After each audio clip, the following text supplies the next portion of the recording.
श्री राम भाइयों। जय श्री राम। आजकल आपने सुना होगा कि हिंदू राष्ट्र का मांग हिंदू दल कर रहे हैं, बाकी लोग इसका विरोध कर रहे हैं। तो आज हम इसी पे एक विश्लेषण करना है कि वाकई में हिंदू राष्ट्र बनना चाहिए या ये कोई एक राजनीतिक एजेंडा है जिसके थ्रू इस पर काम किया जा रहा है। अगर वीडियो अच्छा लगे तो आप शेयर करें, ना अच्छा लगे तो आप इसे छोड़ दें। देखने वाली बात यह है कि जहाँ हिंदू अल्पसंख्यक था वहाँ आज हिंदुओं का नाम निशान नहीं है, और वहाँ पे हिंदू में सिर्फ स्वर्ण जातियाँ या दलित या ST ST OBC नहीं, बाकी सारे हिंदू वहाँ से घटे हुए हैं। ये सबसे बड़ी सोचने की बात है। तो जहाँ हिंदू बहुसंख्यक है वहाँ पे मुसलमानों की जो वोट रेशियो दिन पर दिन इंक्रीज कर रही है, और जहाँ हिंदू बहुसंख्यक था वहाँ पे आज हिंदुओं का नामो निशान भी बचा है या नहीं, ये सोचने वाली बात है। इस बात की पुष्टि आप एक बुक लिज्जा है उसको जरूर पढ़िएगा। लिज्जा जो बांग्लादेश में हिंदुओं के साथ जो अत्याचार हुआ उस पर लिखा गया है, जो आपको पढ़ने के बाद ये टोटली क्लियर हो जाएगा कि आखिर ये दिक्कत हो कहाँ से रही है। रूस खेल आप सुन लीजिए क्या होता है। जिस क्षेत्र में मुसलमानों की संख्या ज़्यादा हो जाएगी, आबादी ज़्यादा हो जाएगी, वहाँ मस्जिद से फरमान होता है जब किसी हिंदू की, सिख की, ईसाई की या जो है बौद्ध की या जैन की लड़की जवान होगी 13 साल की, तो वहाँ मस्जिद से फरमान होगा कि जाओ उसको पवित्र करो। तो 5-6 मुसलमान तलवार लेके जाएंगे और 200-250 मुसलमान और उसके माता पिता को खड़ा कर देंगे या उसके परिवार के लोगों को तलवार की बल पे, और उस लड़की को एक ग्राउंड में इसे छोड़ देंगे और 5-6 मुसलमान उसके ऊपर टूटेंगे उसका बलात्कार करने के लिए। तो कोई अपनी तरफ खींचेगा, कोई अपनी तरफ खींचेगा, और जो उसके साथ पहले संबंध बनाएगा वही उस खेल में विजयी होता है। यही है तहरूस। तो जहाँ पे हिंदू बहुसंख्यक है वहाँ मुसलमान आराम से पल फूल रहे हैं, बढ़ रहे हैं। लेकिन जहाँ हिंदू अल्पसंख्यक है, मुस्लिम बहुसंख्यक है, वहाँ हिंदू दिन पर दिन घट रहा है, हिंदू बट रहा है, क्योंकि हिंदू हर जगह कट रहा है। तो ये मानसिकता आखिर आती कहाँ से है, ये सबसे पहले समझने की बात है। जहाँ वासुदेव कुटुंबकम कहने वाला हिंदू, सर्वे भवन्तु सुखिनः सर्वे सन्तु निरामया करने वाला हिंदू, जो विश्व की कल्याण को मांगता है, वो अपना एक भी देश नहीं बना पाया, जबकि इस्लामिक 57 देश और क्रिश्चियनों का टोटल 65 देश है। क्या कारण है कि हिंदू एक भी देश नहीं बना पाया? आज इसी बात पे एक चर्चा करते हैं कि आखिर ये मानसिकता आती कहाँ से। ढूंढते ढूंढते हमने कुछ पाया कि एक जो सबसे कंट्रोवर्सी सब शुरू से रहा हुआ है वो है जिहाद। जिहाद के बारे में आपने सुना होगा कि वैसे तो मुसलमान आपको बताते हैं कि जिहाद का मतलब हुआ संघर्ष करना, मुकम्मल इंसान बनना। ये बात टोटली रूप से गलत है। जिहाद का असली मतलब आज मैं आपके सामने बिल्कुल सही रूप से प्रस्तुत करता हूँ। आप मुसलमानों के 6 हदीस, उनकी 4 आसमानी किताबें हैं जो आप पहले से जानते होंगे, कुरान, इंजिल, जुबैर, तौरा। लेकिन उनके इन 4 आसमानी किताबों के अलावा उनकी 6 हदीसें हैं। सही अल बुखारी, सुन्नल अबू दाऊद, सही मुस्लिम, जामी अल तिर्मिज़ी, सुन्नल इब्न माजा, सुन्नल अल नसाई, जिसमें सही अल मुस्लिम और सही अल बुखारी सबसे ज़्यादा इम्पोर्टेंस इसमें माना जाता है, जिसको काफ़ीतर मुसलमान फॉलो करते हैं।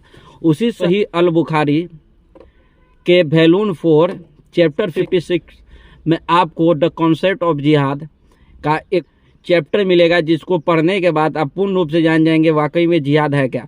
वैसे 4 तरह के जिहाद हैं। पहला है दिल से जिहाद, जिसको बोलते हैं बिल क्लब। दूसरा है अपने जीभ से, यानी कि बिल लिसन। और तीसरा है अपने हाथों से, यानी बिल याद। और चौथा जिहाद है तलवार से, जिन्हें बिल सेब कहा जाता है। लेकिन अब जिहाद के फुल्ली कॉन्सेप्ट सही अल बुखारी चैप्टर 56 मैं आपको आपके सामने बता रहा हूँ। The book of jihad, fighting for Allah's cause, chapter the superiority of jihad and the statement of Allah. The superiority of jihad and the statement of Allah.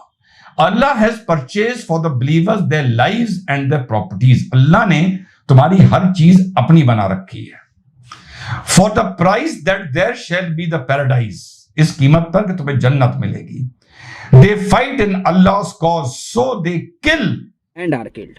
First लिखा हुआ है यहाँ पे, इसलिए वो अल्लाह की राह में लड़ते हैं, खुद मरते हैं और दूसरों को मारते हैं। उसके बाद से आप हदीस नंबर 95 को पढ़िए गया, जहाँ पे नरेटर अनास बिन मलिक के द्वारा कहा गया है, Malik, the prophet said, nobody who dies and finds good from Allah would wish to come back to world. कि जो भी मर के अल्लाह के पास चला गया वो कभी वापस आना नहीं चाहेगा. Even if he were given the whole world and whatever is it, except the martyr who, seeing the superiority of martyrdom, would like to come back in the world and get killed again. यानी कि जो लोग मर के वापस अल्लाह के पास चले गए वो लोग फिर धरती पे वापस नहीं आना चाहते सिवाय एक जिहादी के, क्योंकि एक जिहादी जब मर के ऊपर जाता है तो वहाँ उसे एक अलग ही ओहदा मिलता है, इसलिए वो चाहता है वो धरती पे फिर आए, फिर जिहाद करे, फिर मरे, फिर दूसरों को मारे, ताकि उसका दर्जा ऊपर और अव्वल हो जाए। इस प्रकार के जिहाद का कॉन्सेप्ट लोगों के दिमाग में डाले जा रहे हैं। अब जिहाद इस्लाम में कितना इम्पोर्टेंस है इसको अगर आपको जानना है, वॉल्यूम 1 बुक 2, जिसमें लोग पैगंबर से पूछते हैं कि सबसे ज़्यादा नूर, यानी जिसे हम पुण्य मानते हैं, सबसे ज़्यादा नूर क्या चीज़ में है, तो सबसे पहले इस्लाम को मानने में, दूसरा सबसे ज़्यादा नूर किस में है तो जिहाद करने में, और तीसरा सबसे ज़्यादा नूर होता है हज जाने में। यानी कि यहाँ पे आप क्लियर देख सकते हैं कि इस्लाम में हज जाने से ज़्यादा जिहाद करने को इम्पोर्टेंस दिया गया है। अब जब हम इनकी 72 हूरों की बोली बात और इस हदीस को मिला देते हैं, इसका जब हम इंटरकोर्स करते हैं, जब हम इसका कोहिबिशन करते हैं, तो एक जिहादी पैदा होता है। तो यहाँ सोचने वाली बात यह है कि जो लोग आपको जिहाद का मतलब संघर्ष करना समझाते हैं, या मैं इस्लामिक रिलीजन का हूं, मैं मुस्लिम हूं, हमारे में एक वर्ड है जो बहुत मिसयूज होता है, जिहाद। जिहाद का भी थॉट प्रोसेस बिल्कुल यही है कि हमारे अंदर जो बुरी सोच है उसको कॉन्कर करना, उसके लिए लड़ना, उसे जिहाद कहते हैं। बाहर सड़कों पे लोगों को मारने को जिहाद नहीं कहते। जिहादी से वही मतलब है गटर छापो, मुझे ना समझाना, सेक्युलरिज्म के नाम पर ये किसी और को जाके चूतिया बनाना कि जिहाद का मतलब ये है, ये है, ये है, ये है, ये है। यहाँ पे हमने आपको जिहाद का एक फुल कॉन्सेप्ट समझा दिया। तो ये मानसिकता होने के कारण ही 56 देश हुआ है। 56 देशों का आप इतिहास उठा के देखिएगा जहाँ से ये इस्लाम चला, यानी सऊदी अरबिया से। सऊदी अरबिया भी उनका नहीं था, वहाँ पे भी बहुसंख्यक देवी देवताओं की पूजा होती थी, लेकिन इनके आने के बाद वहाँ से पारसियों को मारा गया, फिर उन्होंने वहाँ पे इस्लाम को खड़ा किया। ठीक इसी प्रकार उन्होंने 57 देशों में ये गए, रहें, खाए पिए, फूले फले, इन्होंने अपना जनसंख्या बढ़ाया, जो कि भारत में भी आज यही हो रहा है। भारत में भी आज 2 तरह के जिहाद किए जा रहे हैं। एक जिहाद जनसंख्या जिहाद हुआ और दूसरा लव जिहाद। जनसंख्या जिहाद यानी कि ये वो लोग यहाँ रह रहे हैं, 4-4 शादियाँ कर रहे हैं, 25-25, 75-75 बच्चे पैदा कर रहे हैं, और जिससे वो एक दिन अपना वोट बैंक तैयार कर सके। वोट बैंक तैयार करने का मतलब ये हुआ कि आने वाले समय में सीएम भी उनका होगा, पीएम भी उनका होगा। उसके बाद ये लव जिहाद एक एजेंडा अपना रहे हैं, क्योंकि एक कन्वर्सन से सिर्फ एक हिंदू मुस्लिम नहीं बनता, बल्कि एक कन्वर्सन से एक हिंदू का दुश्मन भी पैदा होता है। उसी प्रकार लव जिहाद से एक लड़की हिंदू से मुस्लिम नहीं बनती, बल्कि वो आने वाले समय में 10 मुस्लिम का सपोर्टर और 10 हिंदू का दुश्मन को भी जन्म दे सकती है। फिर भी ये सब बात जानने के बाद भी आजकल कुछ हिंदू लड़कियां इस बात को मानने को तैयार नहीं, क्योंकि उन्हें लगता है कि ये उनकी फ्रीडम ऑफ लव है। तो फ्रीडम ऑफ लव वाले को मैं एक वीडियो यहाँ पे भेज रहा हूँ, जिसे देख ले कि ये सिंबल ऑफ लव है आपके प्यार का, जो कि आने वाला समय में ऐसा हो सकता है।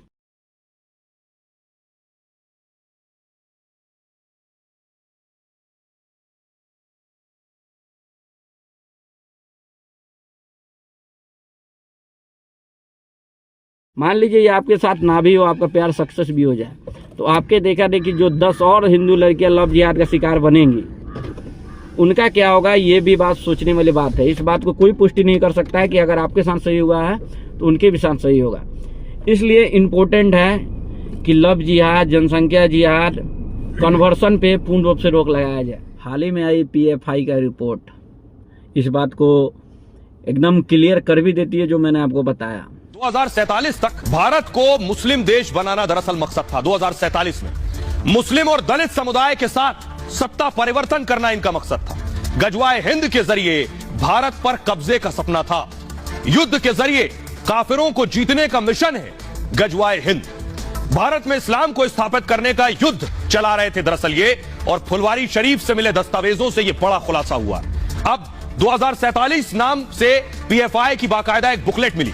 भारत को मुस्लिम देश बनाने का आतंकी ब्लूप्रिंट तैयार हुआ। अब देखिए, अब ये जो डॉक्यूमेंट था, उस डॉक्यूमेंट के अंदर क्या है, 2047 तक मुस्लिम समुदाय के पास सत्ता होगी। इस डॉक्यूमेंट में यह था 4 चरणों का डॉक्यूमेंट।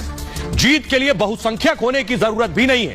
करना क्या है, सिर्फ 10% मुसलमानों को साथ लाने की जरूरत है। 10% मुस्लिम बहुसंख्यकों को घुटने के बल ला देंगे। यह इस मिशन 2047 में था।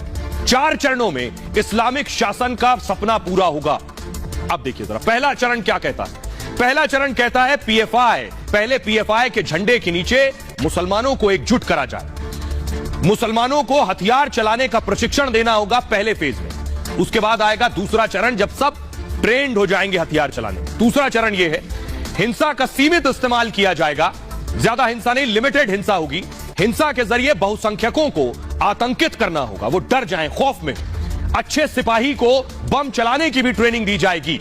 साथ ही साथ इरादे को छुपाने के लिए राष्ट्रध्वज का इस्तेमाल करेंगे। अगर मैं गलत नहीं हूं, आपने पीएफआई के प्रोटेस्ट देखे होंगे, उसमें पीएफआई के झंडों के साथ साथ राष्ट्रध्वज तिरंगा भी रखा जाता है, जिससे आदमी के दिमाग में कोई दूसरा ख्याल ना आए।